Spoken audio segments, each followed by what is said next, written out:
Gibson at his office, and as of today, he is 2.5 months sober. By the way, no questions were off limits. July 28th. Yes, a day to remember. How did that day start? Much like any other day. I went to work, you know, saw a bunch of people, had a screening, met with a friend of mine. He screened his film for me. And then what? Well, of course, I guess I must have been a little overwrought. So, and that's what happens, too much pressure, too much work. You do things that go against good judgment. So, that's it. A few drinks later, and I was in the back of a police car wailing, so. A few drinks later, do you know how many? No, I don't.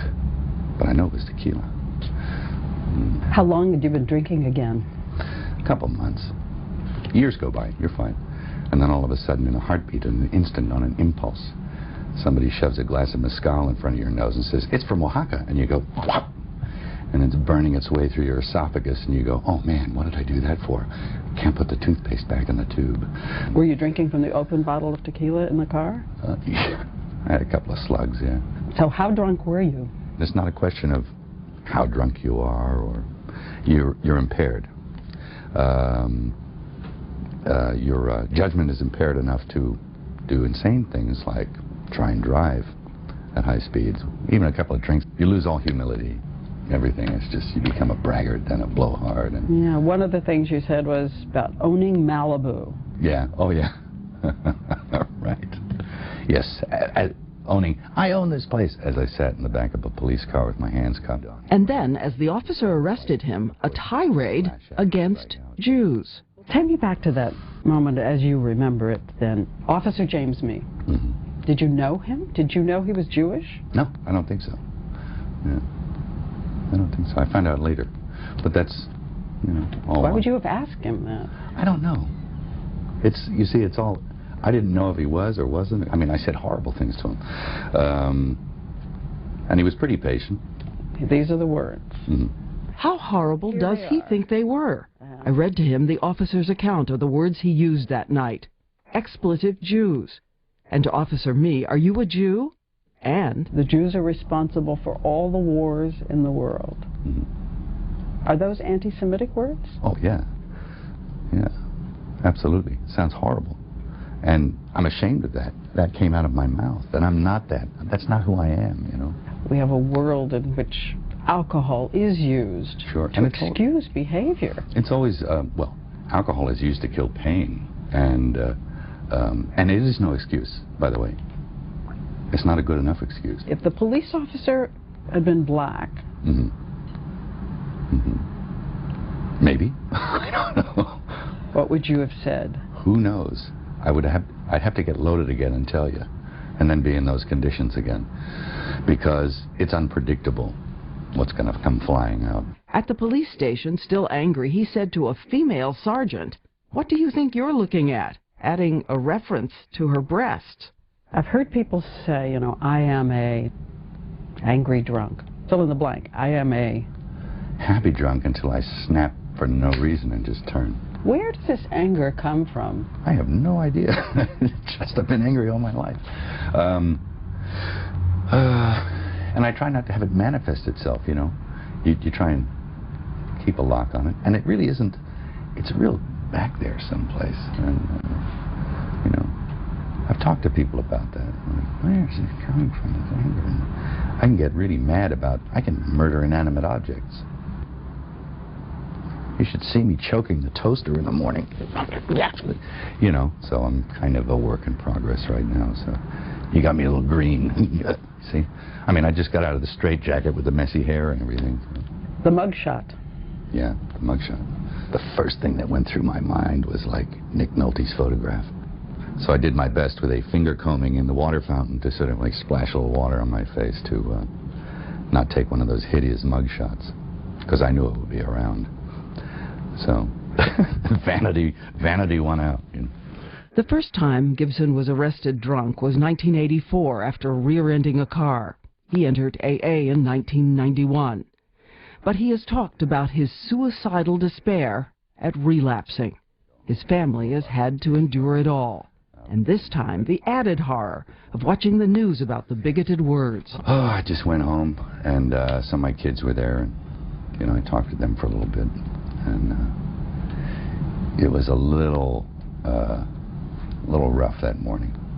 So I chased it down with a few cold ones, you know, in the full knowledge. That morning? Oh, yeah. It was kind of unbearable to face. So it was something I thought, well, this is it. This will be the end of it, but I just have to get through this morning, you know. But wait a minute. You talked to your kids while you were slugging down more to get through it? You're not operating well. But, you know, you have to do something. And, I mean, I wasn't sort of, you know, flashing in front of them or anything, but... What do you say? Is, I'm sorry? Yeah, you do. I've apologized more than anyone I know, so it's getting old. And how long's your list of apologies necessary? Oh, huge. For my whole life. How did you tell your wife? I just told her, you know, straight out. Slipped again, yeah. And she was like, of course, you know, she doesn't like that.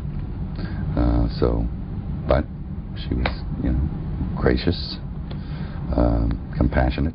Her name is Robin. They have been married 26 years and have 7 children. You said once that she gets the medals. Yeah, sure. Because she is the one who hopes. Yeah.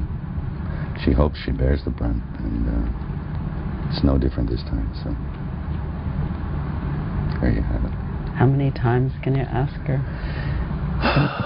Boy, I don't know.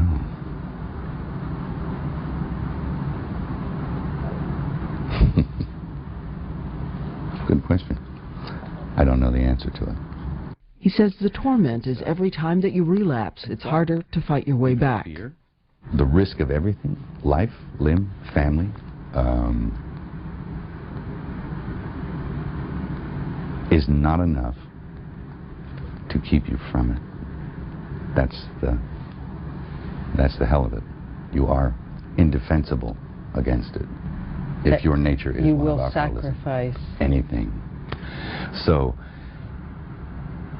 you must keep that under arrest, in a sense. But you cannot do it of yourself. And people can help, yeah. But it's God. You got to go there. You got to do it.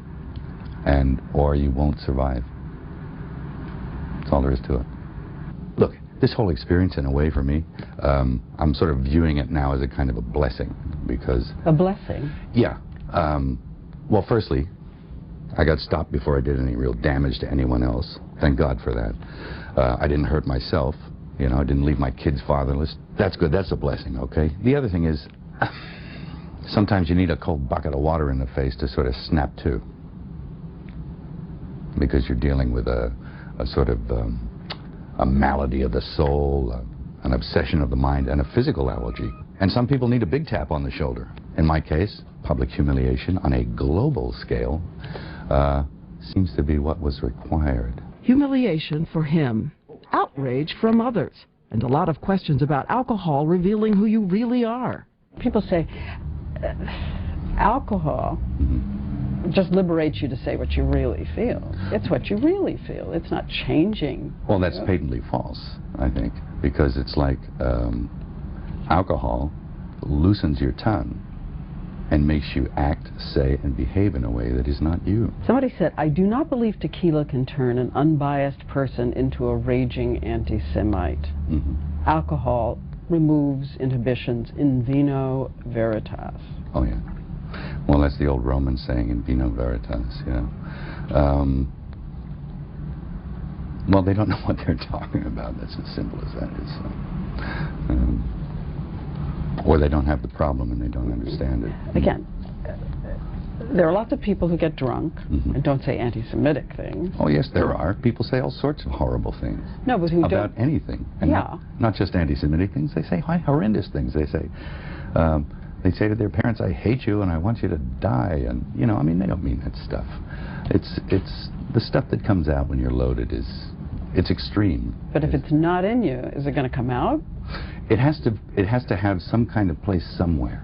And you have to ask, where is it coming from? Where is it coming from? And that is exactly where we will begin tomorrow. So he admits they were bigoted statements. He admits that they were in him. Tomorrow we debate where they came from.